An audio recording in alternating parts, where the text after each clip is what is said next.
Hello and welcome back to another episode of Mashup. We're your hosts. I'm Scott. And I'm Ariel. And on this week's jam-packed episode, we take a look into the controversial East-West Link Tunnel. And also we look at some hot spots around Melbourne that will make a vacation to die for. But first, Scott, have you ever been in a fight? A fight? A fight. Well, Ariel, I'm glad to say that I haven't been into a fight, but if I had, I would love to take some lessons from these guys. Check them out. Today we take you to North Melbourne at 64 Sutton Street, where we meet Steve, the owner of his gym, North Melbourne Boxing and Fitness. Well, we've been here for the past 7 years, and we've expanded our business over the last 7 years to basically accommodate the growth in fitness in the industry.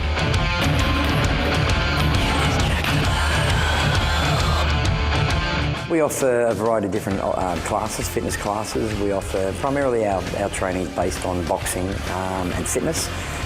We offer technique classes, we offer fitness classes, so both aspects of boxing. We offer kids kickboxing classes for preschool children.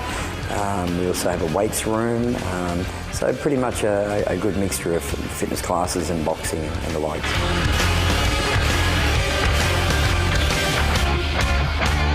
And I think that, you know, our years of experience in that field has really enabled us to stand apart from a lot of just your mainstream gyms where they have personal training and I suppose, you know, more mainstream fitness-based regimes, whereas ours is pretty much geared towards the boxing. We have professional boxers here and right through to accommodating beginners and all levels in between.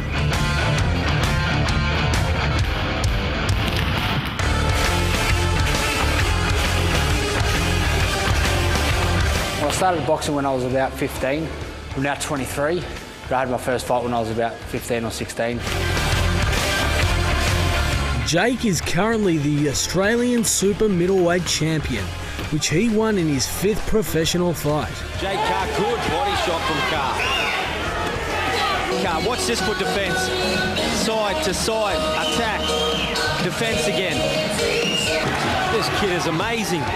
He has now had 8 professional fights and is rated as one of the top 40 boxers around the world. Ladies and gentlemen, your winner and new Australian Super Middleweight Champion, Jake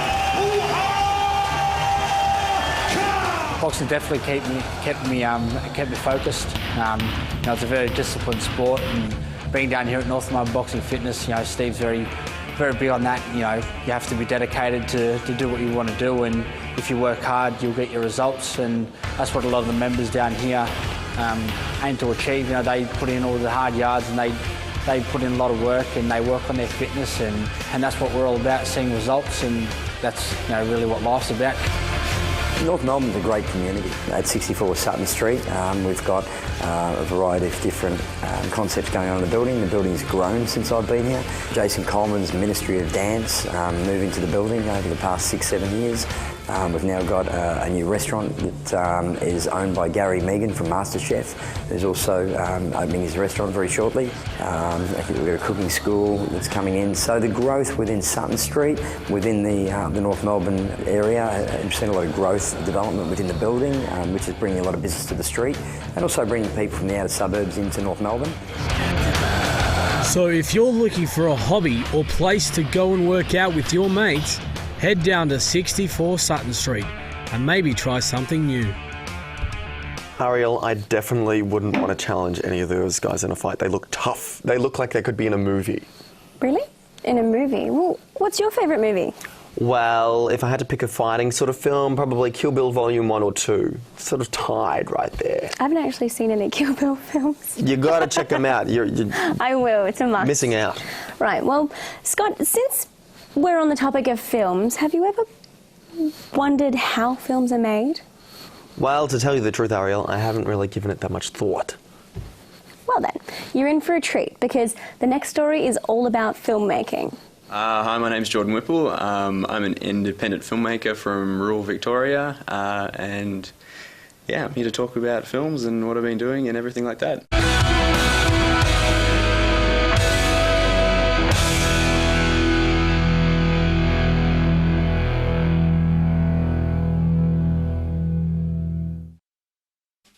Jordan, where did your interest in film come from? It actually started in magic. I was really big into magic and I wanted to be a magician for a long time. I used to do shows and stuff, and I kind of realised at one point that movies in a way are just a big magic trick, they're just a big illusion. What challenges did you face with a limited budget?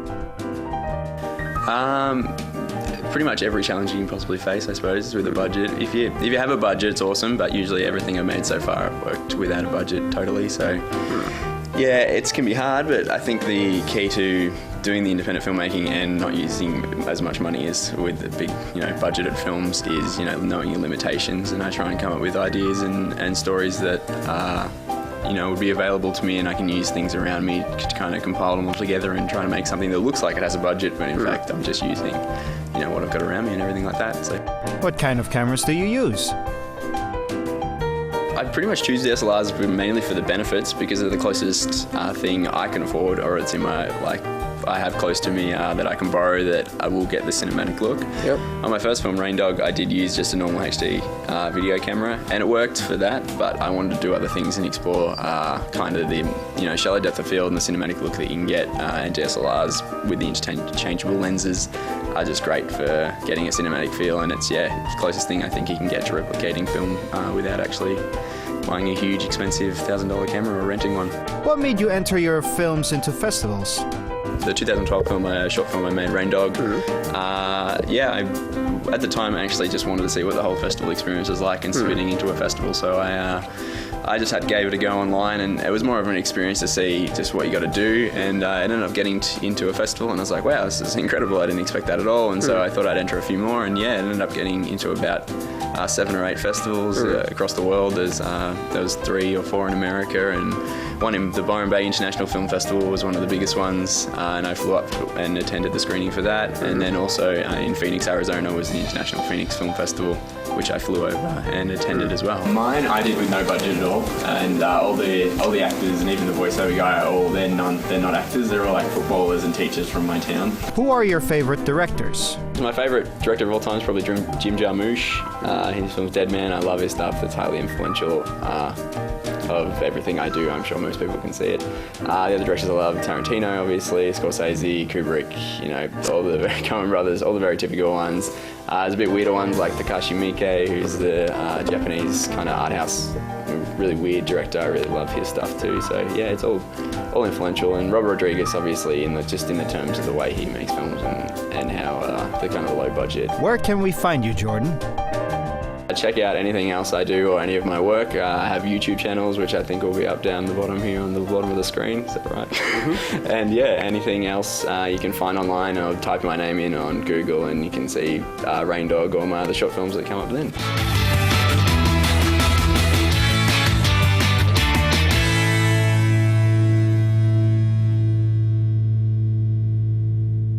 Wow, that's really inspirational. Can I say, and another Tarantino fan. Hey. I actually think I feel inspired. I might start making movies myself. Really?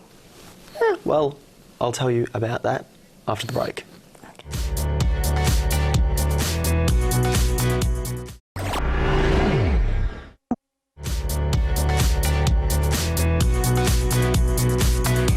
Welcome back to Mashup, the show that showcases Melbourne. Just before the break, Scott was telling us how he may start making films. Ariel, I was kidding. It was just a joke. A joke. Wow. Speaking of jokes, I'm not. That's just some of the comments that have been made about our next story, the East-West Link project. Now, for those of you who'd like to know a little bit more information, let's find out some more. The East-West Link is a proposed 18 kilometers cross-city road and tunnel connecting the Western Ring Road and Eastern Freeway. Construction is to start late 2014 and finish 2019. The project is to have a cost of $15 billion. It attracted criticism for its effectiveness, priority over public transport, and the loss of parkland from Royal Park.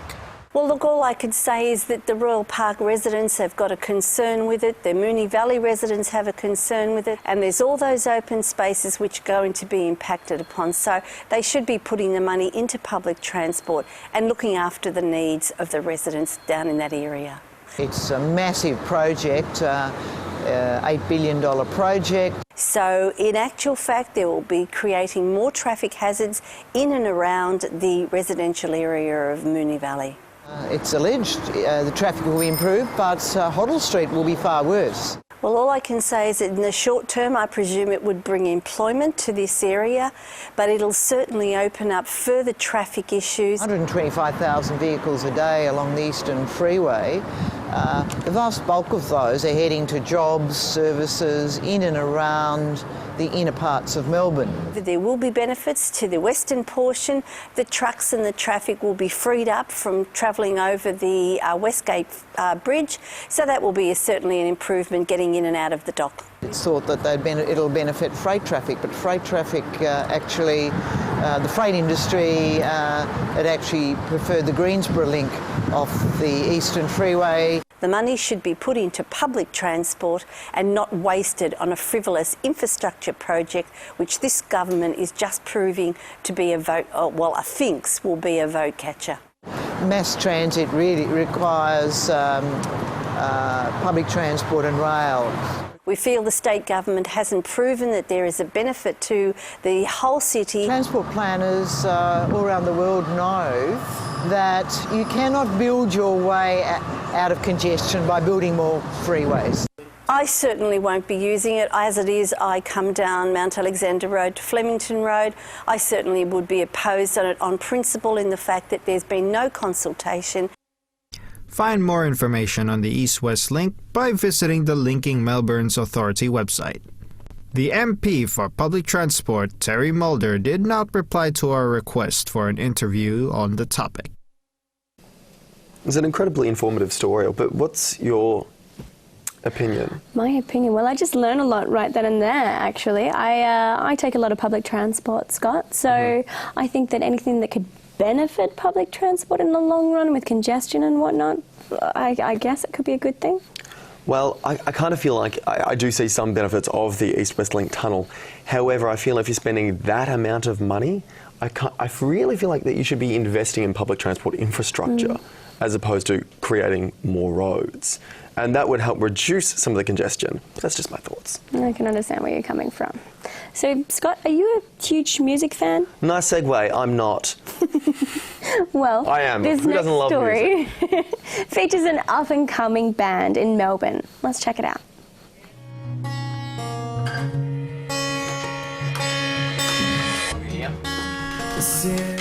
I'm Luke and I sing and play guitar. I'm Josh and I play drums. I'm Jacob and I do backup and play guitar. And we're Anchors and Alibis.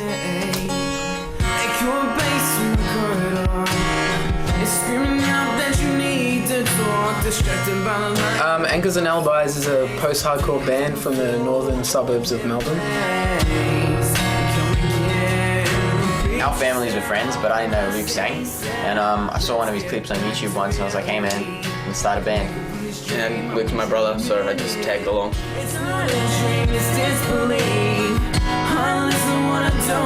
Well, Luke and I have been playing and singing for about 8 years now, and Josh? And I've been playing drums for 10 years. Hold on a little longer. When you come back, Well, the single we released, it's called Alyssa, and it was written for someone who's very special to us. And it's a very meaningful song. but you'll make it right for you, for yourself and everyone. We're all influenced by different bands and genres. Mine would be Issues and the 1975. Mine will probably be Let Live and Blink-182. I have to say Good Charlotte and Simple Plan. When writing, we're influenced by things going on in our lives and just experiences we've been through. Our dream gig will probably be to headline at Vans Warped Tour in America. You can check us out on Facebook, which is /AnchorsandAlibis1, and you can go on SoundCloud and it's just /AnchorsandAlibis and you can hear our stuff there. My dream collab would be with Tyler Carter from Issues. That'd be sick. Mine would probably be Tyler Joseph from 21 Pilots right now. Yeah, it'd be awesome to do a collab with the Madden Brothers. Well, this year we plan to finish our EP and release it by next year and hopefully get some more gigs next year. For yourself and everyone around you.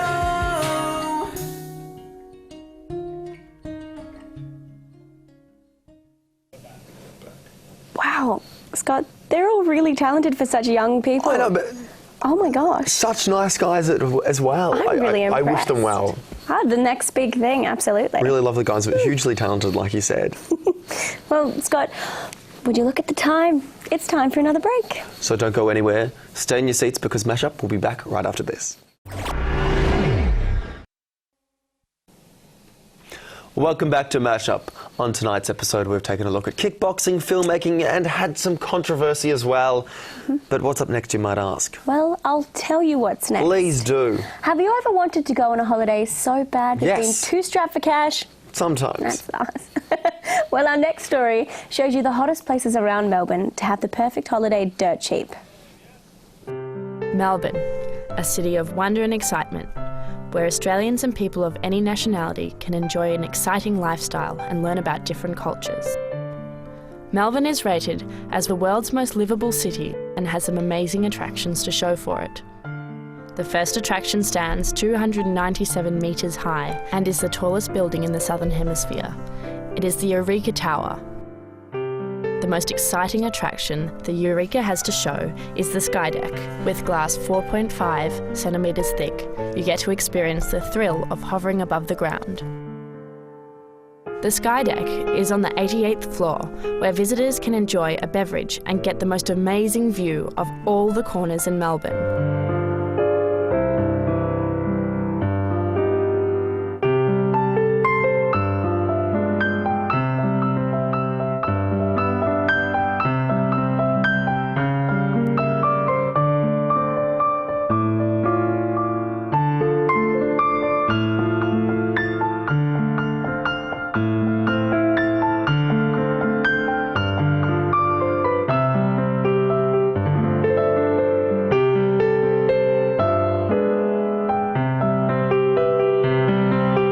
Other Melbourne hotspots include Federation Square and the Crown Casino, where together over 27 million people visit each year.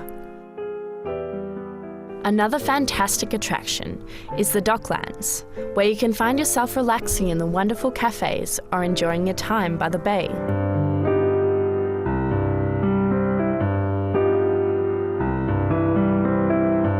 On New Year's Eve, the Docklands are flooded with people to celebrate the festivities and admire the fireworks. One of the more recent attractions at the Docklands is the Melbourne Star Observation Wheel, which sits 120 metres high and shows a full circle of Melbourne.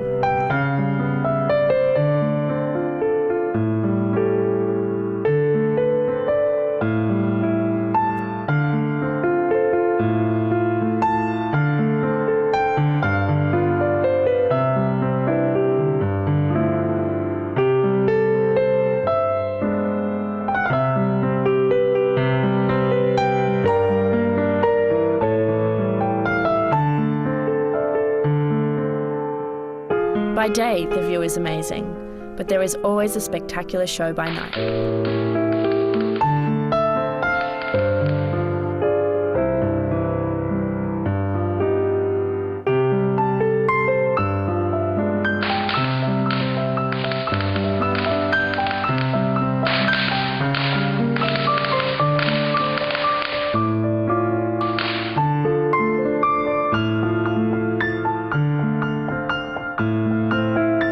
Melbourne holds a wonderful culture and lifestyle, so get out and enjoy the brilliance it has to offer.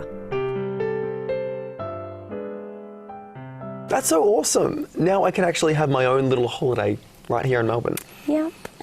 Unfortunately, Scott, that's all we've got time for tonight. But remember, if you've missed out, you can catch up with us on YouTube. And don't forget Facebook and Twitter as well. But to see us out, we have Max Goes to Hollywood in the studio performing their song Old People. Good night, Melbourne.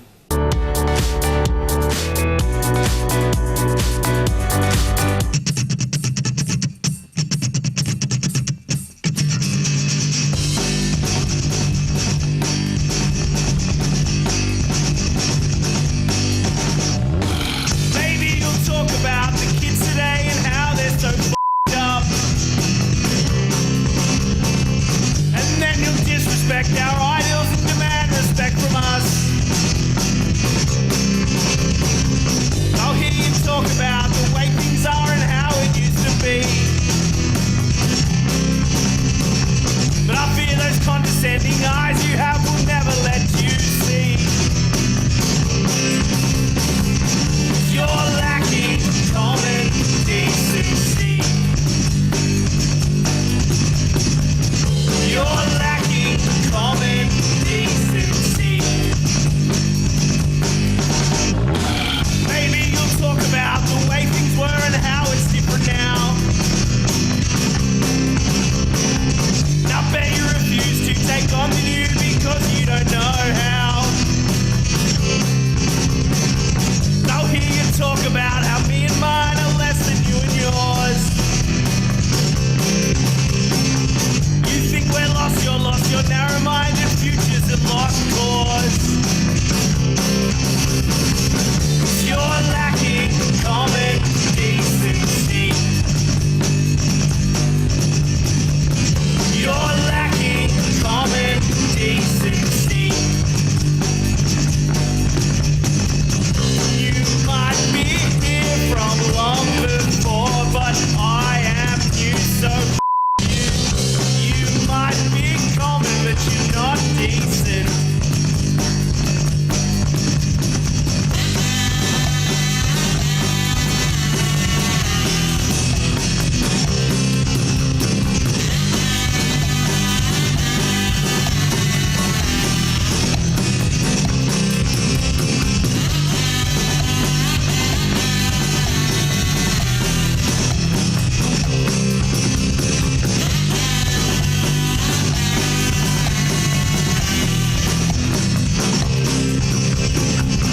You're lacking common decency. You're lacking common decency. You might be here from long before, but I am new, so you might be common, but you're not decent. Maybe you'll talk about the kids today and how they're so f***ed up. And then you'll disrespect our ideals and demand respect from us. I'd bet you would.